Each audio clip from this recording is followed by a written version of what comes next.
Hey, if I can bring one person closer to God, if I can convince one person to have a relationship with the Lord, then I will feel like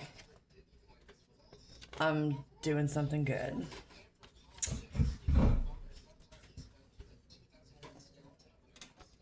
So I'm going to do a random Bible read.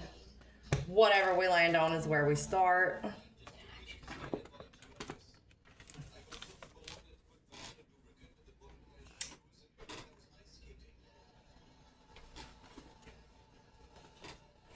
We are in 2 Kings chapter 9, verse 18. That's where we came to. So there went one on horseback to meet him, and said, Thus saith the king, Is it peace?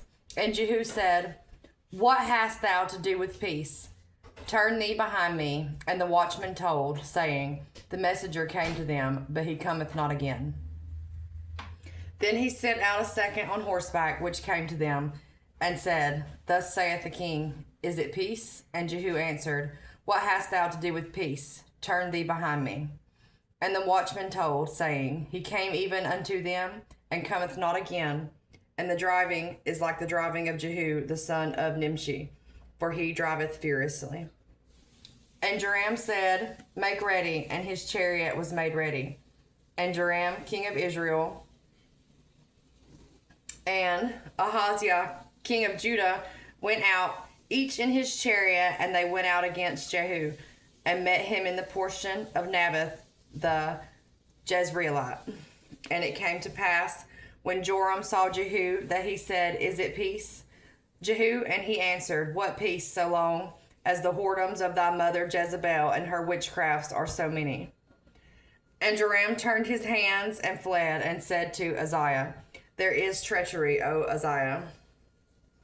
And Jehu drew a bow with his full strength, and smote Jehoram between his arms, and the arrow went out at his heart, and he sunk down in his chariot.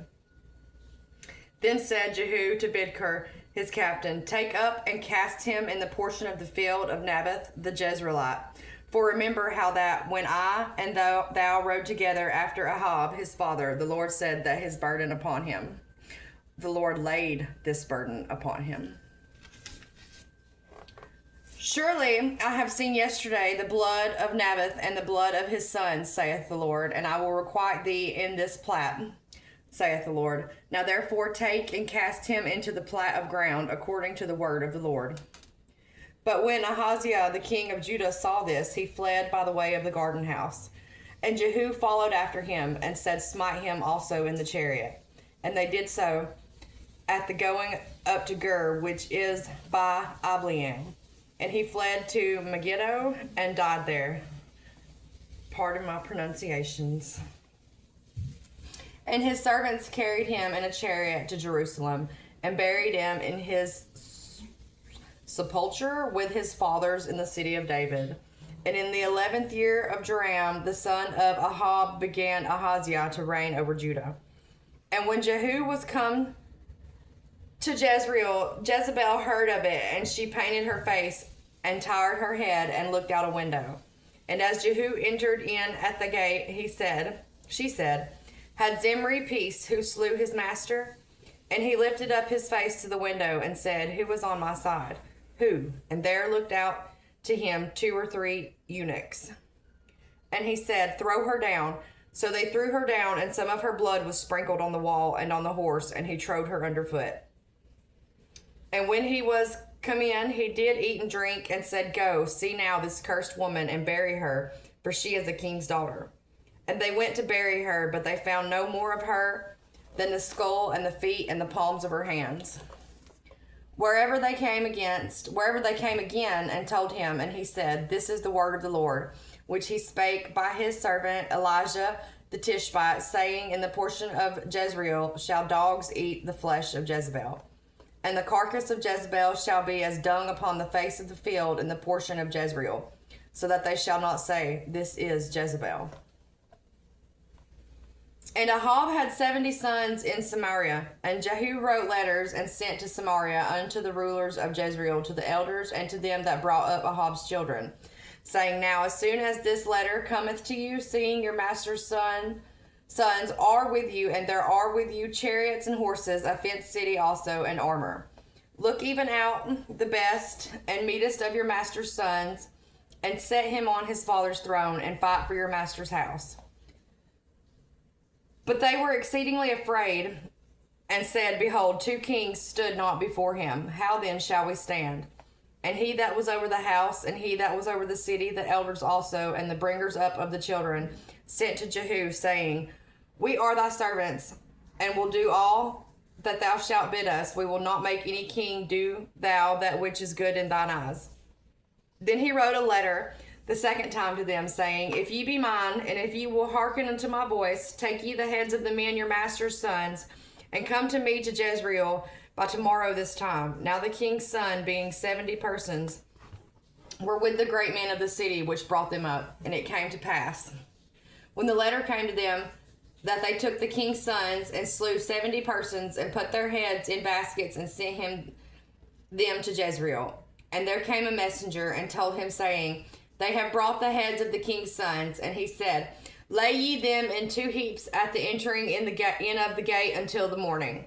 And it came to pass in the morning that he went out and stood, and said to all the people, Ye be righteous. Behold, I conspired against my master, and slew him. But who slew all these?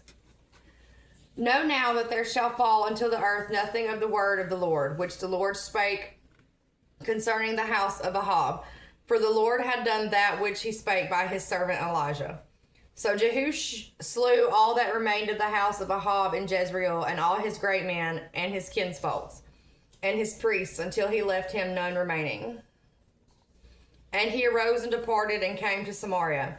And as he was at the shearing house in the way, Jehu met with the brethren of Elijah king of Judah, and said, Who are ye? And they answered, We are the brethren of Ahaziah, and we go down to salute the children of the king and the children of the queen. And he said, Take them alive. And they took them alive, and slew them at the pit of the shearing house, even 42 men, neither left he any of them.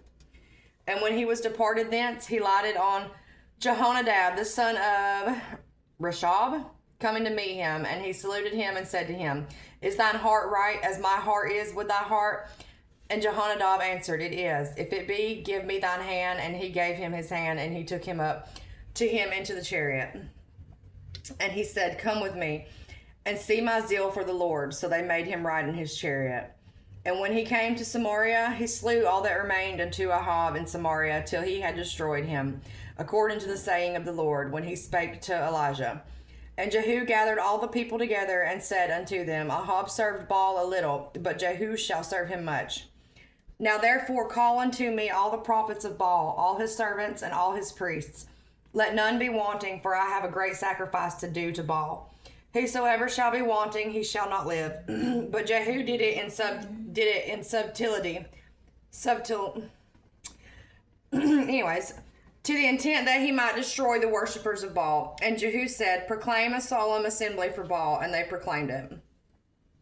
And Jehu sent through all Israel, and all the worshippers of Baal came, so that there was not a man left that came not. And they came into the house of Baal, and the house of Baal was full from one end to another. And he said unto him that was over the vestry, Bring forth vestments for all the worshippers of Baal. And he brought them forth vestments. And Jehu went, and Jehonadab the son of Reshab, into the house of the Baal, and said unto the worshippers of Baal, Search and look that there be here with you none of the servants of the Lord, but the worshippers of Baal only.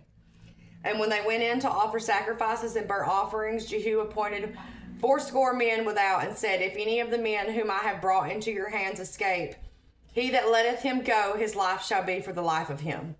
And it came to pass, as soon as he had made an end of offering the burnt offering, that Jehu said to the guard and to the captains, Go in and slay them, let none come forth. And they smote them with the edge of the sword. And the guard and the captains cast them out, and went to the city of the house of Baal. And they brought forth the images out of the house of Baal, and burned them. And they brake down the image of Baal, and brake down the house of Baal, and made it a drought house unto this day.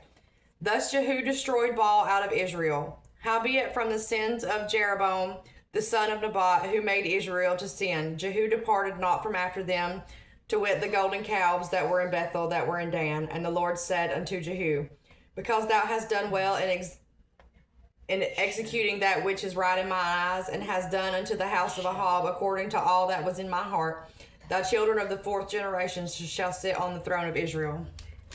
But Jehu took no heed to walk in the law of the Lord, God of Israel, with all of his heart, for he departed not from the sins of Jeroboam, which made Israel to sin. In those days the Lord began to cut Israel short, and Hazael smote them in all of the coasts of Israel. From Jordan eastward, all the land of Gilead, the Gadites and the Reubenites and the Manassites, from Aroer, which is by the river Arnon, even Gilead and Bashan. Now the rest of the acts of Jehu and all that he did and all his might, are they not written in the book of the Chronicles of the kings of Israel? And Jehu slept with his fathers, and they buried him in Samaria. And Jehoahaz his son reigned in his stead. And the time that Jehu reigned over Israel and Samaria was 28 years.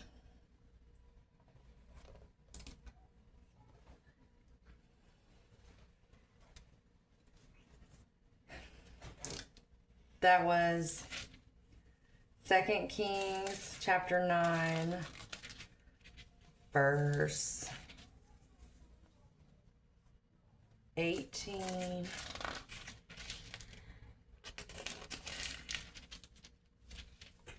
through 36.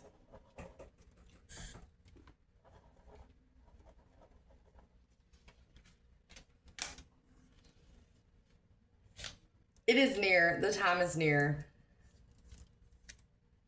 I encourage anybody that doesn't have a relationship with the Lord to get one. And all your sorrow and everything that's going on in the way the world is, and all the struggles that we all face. You need a friend, you need a shoulder, you need a confidant. It can be the Lord.